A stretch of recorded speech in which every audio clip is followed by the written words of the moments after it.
after that, I met Marilyn at a party at Gene Kelly's house, and I was playing in this role in The Girl in the Red Velvet Swing, and she said that she was considered, but she was too old. It was another one of those ageist things. And then she told me, she said, watch out for the wolves in Hollywood, honey. And I said, well, I've been in British films for 3 years. I can handle wolves.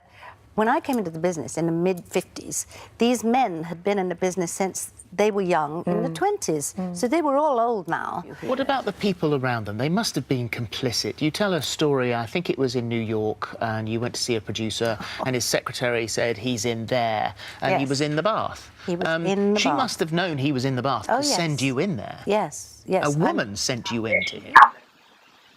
They always blame that on women, you know. If a young man has an overprotective mother, that's everything is blamed on women anyway. Yeah. So, But they're trying to put that right. yeah. And you hope they do. I think they will. When the Me Too and Time's Up movement burst forth almost a year ago in Hollywood, I never thought I would live to see a day when women were actually hurt. He was drunk when he did it. I know he didn't mean to do it. He didn't know what he was doing. Any lasting effects of that abuse on you? It would make Judy's life miserable on set by putting their hands under her dress, wrote Luft, who died in 2005. They thought they could get away with anything because they were so small. In a 1967 appearance on the Jack Parr Show, Judy laughed about working with the Munchkins. They were drunk. They were a little drunk.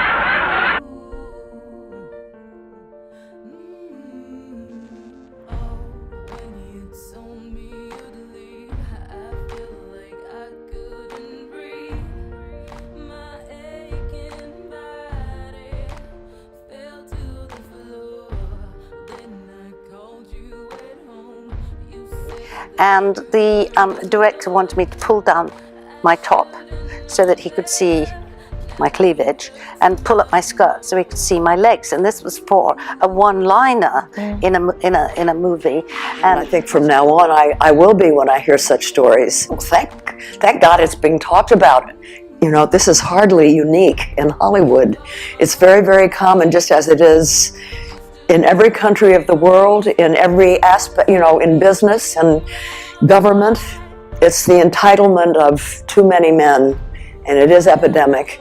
And when they're famous and powerful, like Harvey, then it gets talked about. And so it's really important that those women have been brave enough to come out. I think I'm going to like you. That's not important. I think the public will like you. That is important. Yes. I do want the job so bad. I can't. Oh, I see. No, you've got me wrong. This is strictly business. You know, the nice thing about buying food for a man is that you don't have to laugh at his jokes. Just think, if you were some big shot like a casting director or something, I'd be staring into your bridge work saying, yes, Mr. Smearcase, no, Mr. Smearcase, not really, Mr. Smearcase. Oh, Mr. Smearcase, that's my knee. Yes, I know the type. The minute he meets a girl, he starts feeling her ribs and talking about screen tests. This couldn't be a diamond bracelet, could it? Well, yes, matter of fact, it's engraved to my dear, sweet Sheila. Something I thought of. How lovely. We do understand each other, then, don't we? Yes, we do, don't we? Good. I mean, I'd like to do something for you if you'd do something for me.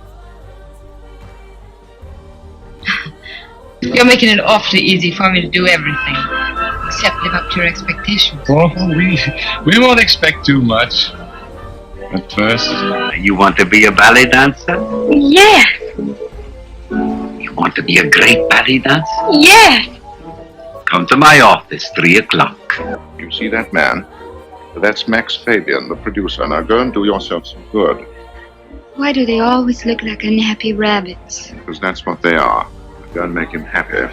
And I will guarantee that you will get the pick of all the scripts at 20th Century Fox. And, you know, I'm an attractive man. I said, but you're married. And he said, and he just raised his eyebrows. I said, and he said, you will also, I'm sure, be front runner for Cleopatra. At which point I said, well, I'm here with my agent. Let's ask him about the deal. Yeah. And I kind of walked away, and I didn't get the role. I don't know whether it was that or whether it was that they decided they wanted to get a much bigger star. So it must have been difficult then, because the women that sort of were doing well at that time around you, you must have had that sort of feeling of, were they doing it because they were the best for that role and they were great actresses, or were they doing it because you knew what they'd done? I mean, it must have sort of taken the edge off it in a way. Well, I was a little shocked hearing about Marilyn, because apparently Marilyn had been so abused by men and had done so many things to get roles that she hadn't wanted to do. And most of these men, Holly, were fat and old and ugly and hideous.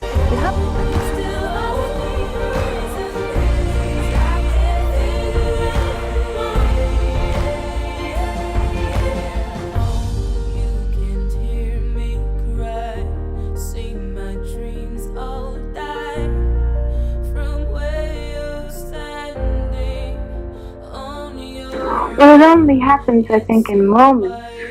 Sometimes when I'm working, and I'll be able to fulfill a scene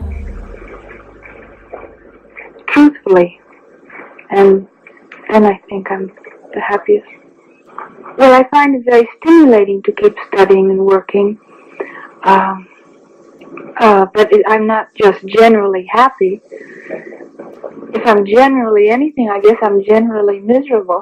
Had children to feed and bills to pay and dreams to pursue. For too long, women have not been heard or believed if they dared to speak their truth to the power of those men. But their time is up.